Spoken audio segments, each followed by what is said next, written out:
బ్రాహ్మణులకు శుభవార్త. సనాతన ధర్మ పరిరక్షణే ధ్యేయంగా ఏర్పడినటువంటి హిందూ మహాసంస్థానం విదేశాలలో ఉద్యోగాన్వేషణ చేయాలనుకున్న ఔత్సాహికులకై అభ్యర్థుల నుండి దరఖాస్తులు కోరుతుంది. సంప్రదించవలసిన వాట్సాప్ నంబర్ 9866153999. నమస్తే, వెల్కమ్ టు అవర్ ఛానల్. నేను పద్మిని. ప్రస్తుతంతో పాటు ప్రముఖ ఆధ్యాత్మికవేత్త, ఆస్ట్రోన్యూమరాలజిస్ట్, ఎనర్జీ వాస్తు స్పెషలిస్ట్, శ్రీ విద్య ఉపాసకులు శ్రీమతి జయప్రద గారు మనతో పాటు ఉన్నారు. మాట్లాడదాం. నమస్కారం అండి. నమస్తే అమ్మ. శ్రీమాత్రే నమః. రైట్, బోర్డు మీద ఆల్రెడీ రాశారు. సెప్టెంబర్ 1వ తారీఖు నుంచి అక్టోబర్ 1వ తారీఖు వరకు రాశిఫలాలు చెప్తున్నారు. అవును. రైట్. మరి ఎలా అండి, ఒకసారి గోచార ఫలితాలు ఎలా ఉన్నాయి, గోచారం ఎలా ఉంది, అలాగే ఎన్నాళ్ళ ఈ గోచారం వల్ల ఎంత రిజల్ట్ అనేది ఉంటుంది? ఎందుకంటే ఇది చెప్పారు కానీ మాకు ఇది జరగలేదు అనేది వినడానికి ఒక ఎందుకంటే ఇంత కష్టపడి స్టడీ ఇది డెఫినెట్ గా చెప్తూ ఉంటే ఎందుకు అవ్వలేదు అనేది వింటే మాత్రం ఒకంత ఆశ్చర్యంగా అనిపిస్తుంది. అసలు గోచార ఫలితాలు ఎంత రిజల్ట్స్ ఇస్తాయి, అసలు గోచారం ఎలా ఉంది? తప్పకుండా గోచార ఫలితాలు అనేది మనకి మన జాతకంలో జాతకం ఉంటే 100% ఈ గోచార ఫలితం అనేది మనకి 10 నుంచి 15%. అంత తక్కువ. జాతకం లేని అంటే మాకు టైం అబౌట్ తెలియని వాళ్ళకి, సో ఈ పేరుతో 30 ఏళ్ళ నుంచి నడిపిస్తే ఆ పేరుకున్న అక్షరం నామాక్షరంతో ఈ రాశి అనుకునే వాళ్ళకి ఈ గోచార ఫలితం అనేది 40% పనిచేస్తుంది. ఎందుకంటే ఎప్పుడైతే పేరు ఎక్కువగా వాడుక మొదలవుతుందో ఆ పేరు రావడానికి కారణం ఏంటంటే ఏదో ఒక గ్రహం అనుగ్రహం ఉంటేనే వస్తాం. అసలు ప్రతి మనిషి భూమి మీదకి వచ్చాడంటే ఏంటంటే వాళ్ళకి ఏదో ఒక అనుగ్రహం, వాళ్ళు ఏదో చేయాల్సిన పనులు ఉన్నాయి. దానివల్లే మానవ జన్మ ఎత్తారు.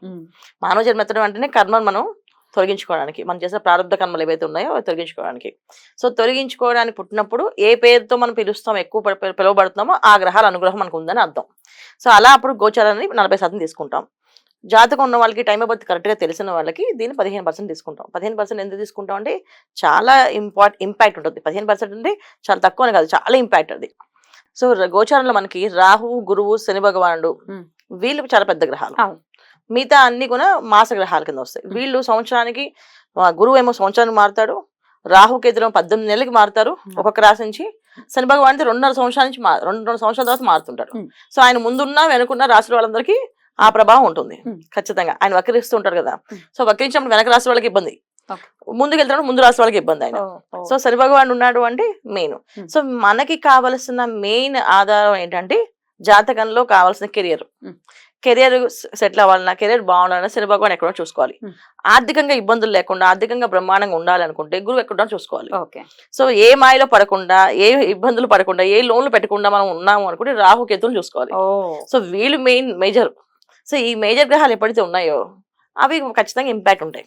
ఆ సంవత్సరం అంతా ఏ రాశిలో వీళ్ళు ఉంటారో ముందు వెనక ఉన్న రాశుల వాళ్ళతో సహా ఆ రాశి వాళ్ళకి ఇబ్బందులే. అయితే మాస ఫలితాలు ఎందుకు చూసుకుంటామంటే ఇక్కడ రవి మారుతాడు, శుక్రుడు మారుతుంటాడు, బుధుడు మారుతుంటాడు, కుజుడు మారుతుంటారు. ఇవి మాసగ్రహాలు. మాసగ్రహాలు ఎందుకు అంటే మనకి ఇవి మారడం వల్ల కొంతవరకు ఈ పనులు చేయొచ్చు. ఇప్పుడు మనం ఈ లోన్ పెట్టుకోవచ్చా పెట్టుకోకూడదా, ఈ లోన్ తీసుకోవాలా వద్దా, కొన్ని విషయాలు క్లారిటీ వస్తుంటాయి. ఆ విషయాల కోసం మనం ఏళ్ల తరబడి వెయిట్ చేయట్లేదు. ఈ గ్రహస్థితిని బట్టి కూడా చూసుకోవచ్చు. ప్రమోషన్ కావాలి, చూసుకోవాలి. అందుకని ఈ మాసగ్రహాలు అనేది మనం ఖచ్చితంగా చూసుకొని ఈ మాస ఫలితాలు ఎలా ఉన్నాయి చూసుకుంటాం అన్నమాట. రైట్. ఒకసారి గోచారం ఎలా ఉందో ఒకసారి. సో గోచారంలో మీనంలో రాహు నాన్న, సో వృషభం రాశిలో గురువు, తర్వాత కన్యలో కేతువు, కుంభంలో శని భగవాన్ వక్రించి ఉన్నాడు. నవంబర్ దాకా ఉన్నాడు ఆయన వక్రించి. సో అందుకని ఖచ్చితంగా మనకి ఏంటి ఇబ్బందులు ఉన్నాయంటే వాళ్ళు ఉండే ఇంపాక్ట్ మనకి ఉంటుంది. ఏమేమి ఉంటాయి అంటే ఆర్థికంగా కొంచెం ఇబ్బందులు ఉంటాయి, బద్ధకం ఉంటుంది మనుషులందరికీ, చేయాలని పనులు చేయాలనిపించదు. ఎందుకంటే మీనంలో రాహు ఉన్నాడు కనుక ఖచ్చితంగా మనకి పూజల దగ్గర, తర్వాత నోములు చేయాలన్నా, దానాలు చేయాలన్నా బద్దకిస్తుంటాం. మిగతా విషయాన్ని యాక్టివ్. ఒక పార్టీ ఉందంటే రెడీ, మేము ముందే వచ్చేస్తాం అని చెప్తుంటారు. ఒక సినిమాకి వెళ్ళాలంటే ఫాస్ట్ గా ముందుకు వెళ్ళిపోతుంటారు. ఇవన్నీ జరుగుతుంటాయి. ఇవి మాత్రం అవ్వదు, ఎందుకంటే మీనంలో రాహు అనేది ఆపోజిట్. సో ఖచ్చితంగా ఇబ్బంది పడతాం. తర్వాత శని భగవాన్ వక్రించి ఉన్నారు కనుక చాలా వరకు పెండింగ్ కేసులు, కోర్టు వ్యవహారాలకు సంబంధించిన విషయాలు. మరి వృశ్చిక రాశి వారికి ఎలా ఉండబోతోందండి ఈ మాసం? వృశ్చిక రాశి వాళ్ళకి ఈ మాసం చాలా బాగుంది నాన్న. చెప్పాలంటే వాళ్ళకి రవి బుధులు అనుకూలంగా ఉన్నారు, తర్వాత కుజుడు అనుకూలంగా ఉన్నారు, శుక్రుడు కూడా అనుకూలంగా ఉన్నారు. అదేంటి అష్టమ కుజుడైనా కూడా మంచిగా ఉన్నట్టేనా? 100%. అష్టమ కుజుడు పూర్తి దిగ్బలాన్ని పొందిన ఆయన కదా. ఆయన అష్టమ స్థానం అంటే ఆయనకి ఫుల్ పవర్స్ ఉన్నమాట. పైగా ఆయన రాసాధిపతి, వృశ్చిక రాసాధిపతి కుజుడు వెళ్ళి మిథున రాశిలో ఉన్నారు అష్టమ స్థానంలో. ఏమేమి చేస్తారు ఈయన అంటే అన్ని రిలీజ్ చేపిస్తారు. కోర్టు నుంచి రావాల్సిన ఏవైతే ఉన్నాయి వాళ్ళకి ఆస్తులు కానీ, లేకపోతే కోర్టు నుంచి వచ్చే పెండింగ్ ల్యాండ్స్ మీద సంతకాలు పెట్టే పెండింగ్స్ కానీ ఇవన్నీ కూడా రిలీజ్ చేపించేస్తారు ఫస్ట్. రెండోది ఏం చేపిస్తాడు ఆయన, ఎవరైతే శత్రువులు, అంతర్గత శత్రువులు దాగి ఉన్నారో వాళ్ళని బయట లాగుతారు.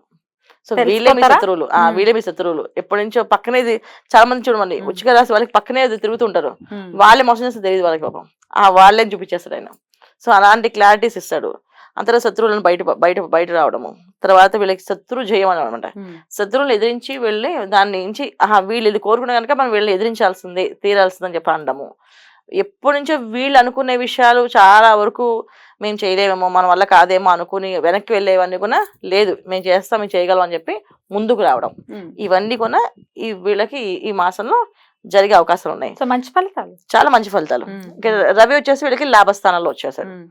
అంటే ఇక్కడ దశమ స్థానంలో రవి బుధులు కలిసి ఉన్నారు అంటే కెరీర్ పరంగా గవర్నమెంట్ సంబంధించిన విషయాల్లో ఫాస్ట్ గా పనులు అవ్వడం, చాలా మందికి జాబ్ల కోసం ప్రయత్నం చేసి ఉద్యోగాలు రాస్తారు కదా వాళ్ళకి జాబ్స్ వచ్చేస్తాయి.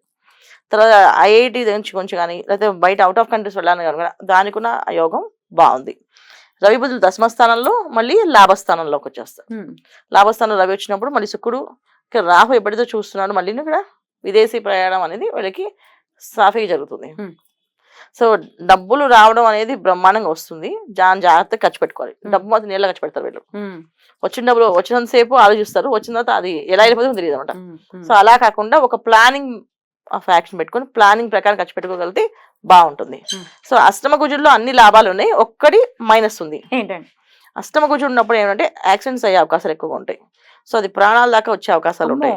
సో వాహనాలు నడిపేటప్పుడు, వాహనాల మీద వెళ్ళేటప్పుడు, బయటికి వెళ్ళేటప్పుడు శకునాలు చూసుకొని దండం పెట్టుకొని భగవంతుని నామస్మరణ చేసుకుంటూ బయటకు వెళ్ళడం అనేది చాలా ముఖ్యమైన పని వారు వీళ్ళకి.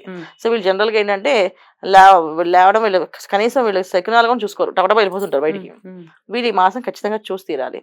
భార్యని ఎదురు రమ్మని చెప్పడము, లేదా పిల్లలు ఎవరైనా ఉంటే పిల్లల్ని ఎదురు రమ్మని చెప్పడము, లేదా అమ్మ నాన్న ఉంటే అమ్మ నాన్న కాళ్ళు నమస్కారం చేసి వెళ్ళడము, వెళ్ళొస్తా అని చెప్పి రావడము, వీళ్ళు క్షేమంగా వెళ్ళి లాభంగా రండి అని చెప్పించుకోవడము, ఈ పనులు వీళ్ళు ఖచ్చితంగా చేయించుకోవాలి. ఈ మాసంలో చేయడం వల్ల వీళ్ళకి అన్ని విధంగా బాగుంటుంది. ప్రాక్టికల్ గా చెప్తున్నారు రెమెడీస్ ఏం చేయొచ్చు అని. ప్రాక్టికల్ గా చేయాలి. ఆరాధన విషయంలో అయితే అండి, ఆరాధన విషయంలో వీళ్ళు ఖచ్చితంగా ఈ మాసం అంతా గణపతిని ఆరాధించాలి. ఎందుకంటే అష్టమ కుజుడు కనుక మెయిన్ వచ్చే ఇబ్బంది ఏదైతే ఉందో దాన్ని మనం మేజర్, మిగతా అన్ని బాగున్నాయి.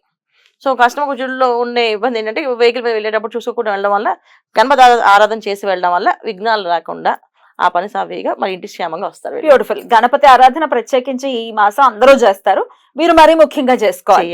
ఎందుకంటే వినాయక చవితి వస్తుంది కదా, సెప్టెంబర్ 7వ తారీఖు వస్తుంది వినాయక చవితి. గణపతి నవరాత్రులు ఖచ్చితంగా చేస్తారు. వీళ్ళు అంటే జనరల్ గా అందరు చేస్తారు అన్న. వృశ్చిక రాశి వాళ్ళు ఏంటంటే స్పెషల్ ఏంటంటే వాళ్ళు దేవుడిని పని వేళ దేవుడిని నమ్మడం కానీ ఇంట్లో చెప్పడం కానీ అవి ఉండదు. మామూలుగా లేవడం పొద్దున్నే లేచి వెళ్తున్నాం అని చెప్పి వెళ్ళిపోతుంటారు.